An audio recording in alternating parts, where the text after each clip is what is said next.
आ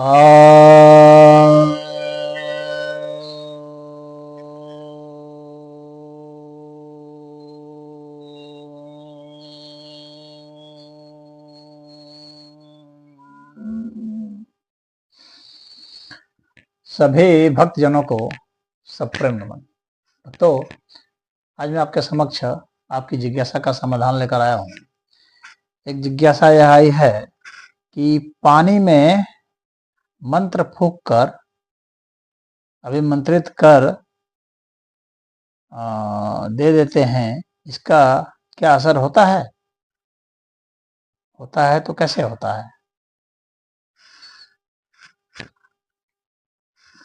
हम लोग सुनते आए हैं, पढ़ते भी आए हैं और अपने समाज में देखते भी हैं कि जो साधु संत हैं वे जल में फूंक मार करके और दे देते हैं। कहीं कोई संकल्प कराया जाता है तो हाथ में जल दे दिया जाता है और संकल्पित करके गिरा दिया जाता है। दान दिया जाता है, उस समय भी ऐसा किया जाता है, या किसी प्रकार का कोई संकल्प कराया जाता है तो ऐसा कराया जाता है। फिर जो है कोई रोग वगैरह ठीक करना होता है तो उसमें भी इसका प्रयोग किया जाता है। किसी के ऊपर जो है कहा जाता है कि भाई नकारात्मक शक्तियों का असर हो गया है, तो उसको दूर करने के लिए भी इस तरह किया जाता है। जल तत्व तो एक महत्वपूर्ण तत्व है, हम सभी जानते हैं।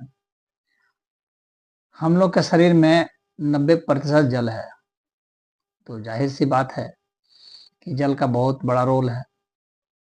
और जल जो हमारे भीतर है तो वो बाहर में जो जल है वैसा ही तो जल होगा नहीं, या इसमें कुछ ना कुछ असर तो आ ही गया होगा, कुछ ना कुछ अलग तो हो ही गया होगा।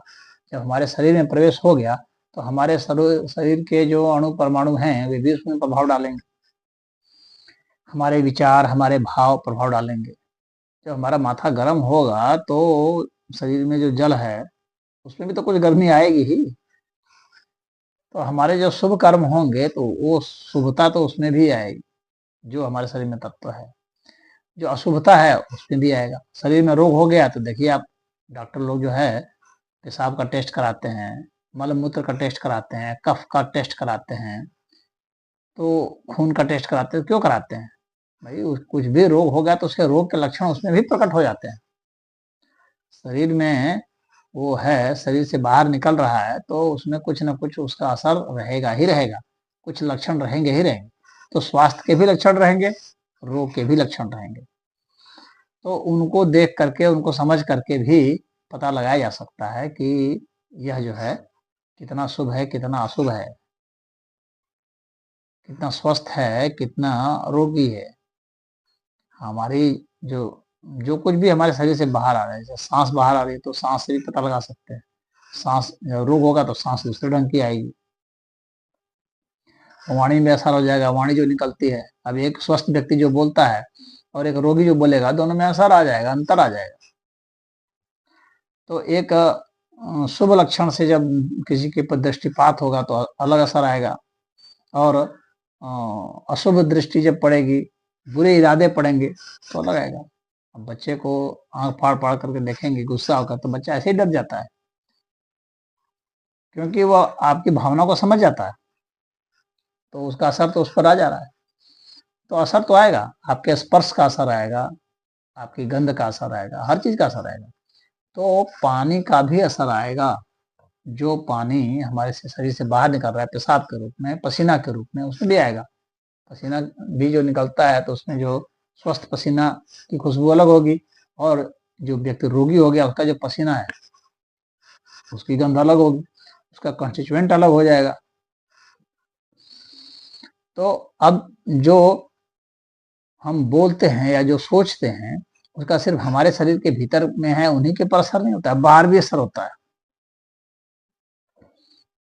जो कुछ भी हमारे संपर्क में आ जाता है उस समय उसका हमारा कुछ असर उस पर पड़ ही जाएगा, और उसका भी कुछ असर हमारे पर पड़ेगा। तो जो जल लिया जाता है, जल में फूंक मारी जाती है तो उस फूंक का असर होगा। जो जिस सोच के साथ फूंक मारी जाती है उस सोच का असर होगा। और जिस सोच को सिद्ध किया गया है अर्थात उसके पावर को बढ़ा दिया गया है, सिद्ध का मतलब यही हुआ, जब आदमी बार बार एक ही चीज का प्रयोग करता है तो उसका पावर बढ़ जाता है, क्योंकि पूरा उसका पूरा शरीर की जितनी ताकत है जो है वो उसके पीछे चल जाती है, पूरी ताकत उसमें वो लगा देता है जो सिद्ध होता है। तो उसके वचन की ताकत उसमें चली जाएगी। जब वो कोई मंत्र वो करेगा, मंत्र सिद्ध किया हुआ है, तो उस मंत्र को वो करेगा तो उसकी भावना ताकत जो उसमें चली जाती है, जितना वो उसमें प्रेषित कर सकता है उतना वो उसमें भेज देता है। अब वह डायरेक्ट उस व्यक्ति के बारे में सोच करके भेजता हो, जल दे देता हो या कुछ चावल के दाने भी दे देता हो, किसी में भी वो फूंक मार करके या सोच करके या स्पर्श करके या सिर्फ बोल करके ऐसे दे देता है तो उसका असर उसमें पड़ेगा। कितना पड़ेगा यह तो एक अलग विषय है, लेकिन पड़ेगा निश्चित, यह गारंटेड है। इसका कभी भी टेस्ट कराया जा सकता है, परीक्षण किया जा सकता है। कितना होगा यह एक डिग्री का विषय है। इस विषय पर एक शोध भी आया है, हालांकि कुछ लोग उसको जो है सूडो साइंस कह रहे हैं, कुछ लोग ऐसा भी कह रहे हैं, ये भी पूरी जांच नहीं हुई है, कुछ कहते हैं कि नहीं सही है। तो अब उसके विषय में कहते हैं, जापान के एक वैज्ञानिक रहे हैं जो मसारू इमोटो, इनको कहा जाता है मसारू इमोटो। उन्होंने एक पुस्तक लिखी जो बेस्ट सेलर के रूप में आई, और वह पुस्तक थी the hidden messages in water. The hidden messages in water में उन्होंने अपने कुछ प्रयोग के बारे में भी बताया है। उन्होंने जो प्रयोग किए हैं लिखे हैं उसकी वैलिडिटी कितनी है वो तो वैज्ञानिक जाने, लेकिन जो प्रयोग उन्होंने बताए हैं तो अब उसमें पीआर रिव्यू वगैरह तो उसके विषय में तो मैं नहीं बता पाऊंगा, लेकिन जो उन्होंने शोध करके जो प्रयोग करके दिए हैं तो उसको उस प्रयोग को कोई अन्य भी करके कुछ देख सकता है, लेकिन उसमें 100% जो है गलत नहीं है, उसमें कुछ न कुछ अंश में सच्चाई है। तो उन्होंने क्या प्रयोग किया, उन्होंने पानी के साथ प्रयोग किया, और पानी के साथ ऐसा प्रयोग किया कि 3 जार ले लिया उन्होंने।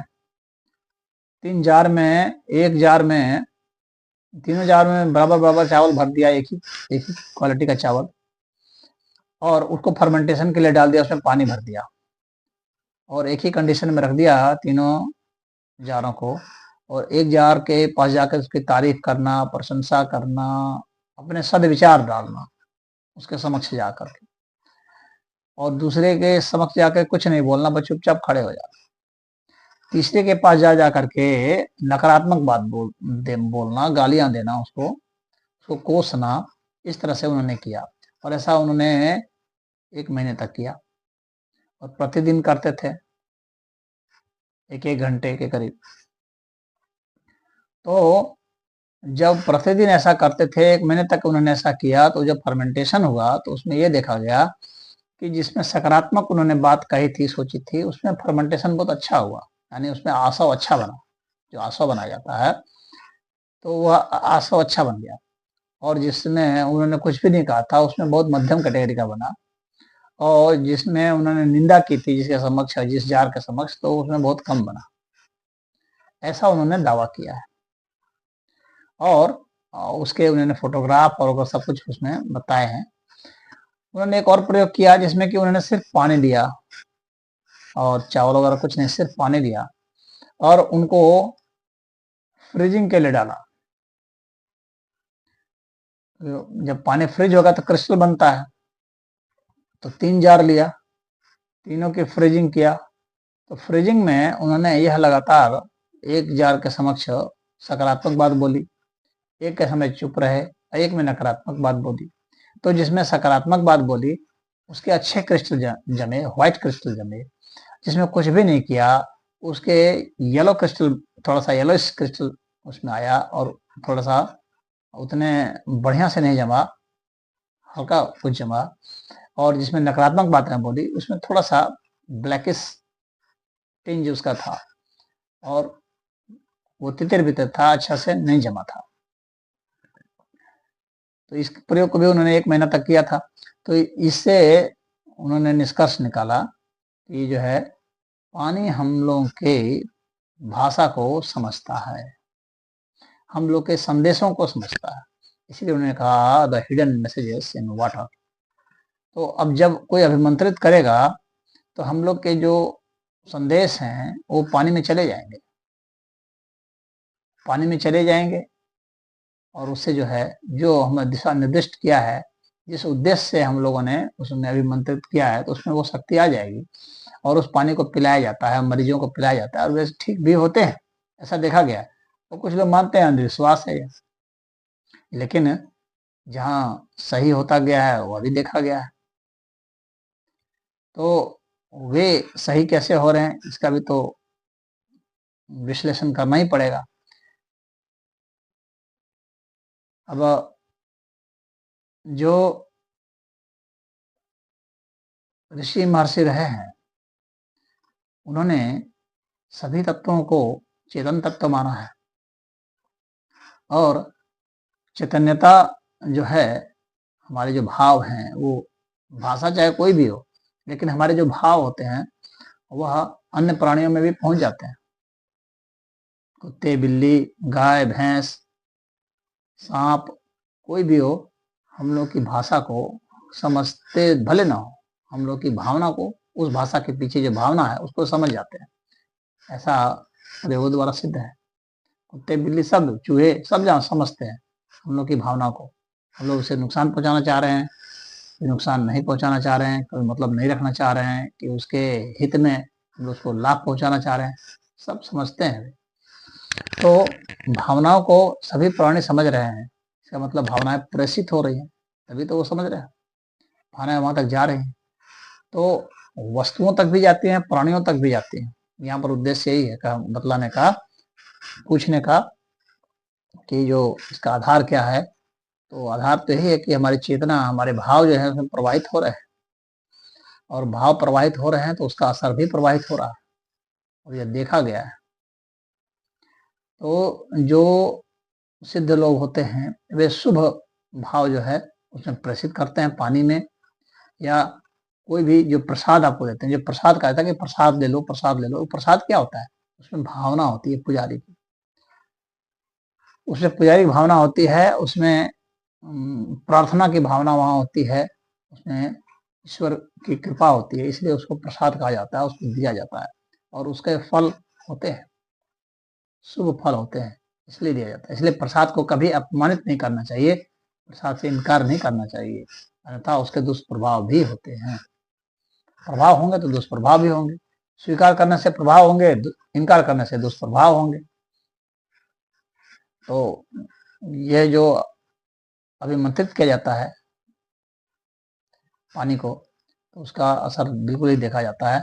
और अभिमंत्रित एक बार किया है कि बार बार किया है, कितनी बार किया है, किसने किया है, कितनी भावना से किया है, किसने उसको लिया है, कितनी भावना से लिया है, उसका उस व्यक्ति से कितना अच्छा संबंध है, इन सब के पर भी निर्भर करता है। उसकी अपनी जो है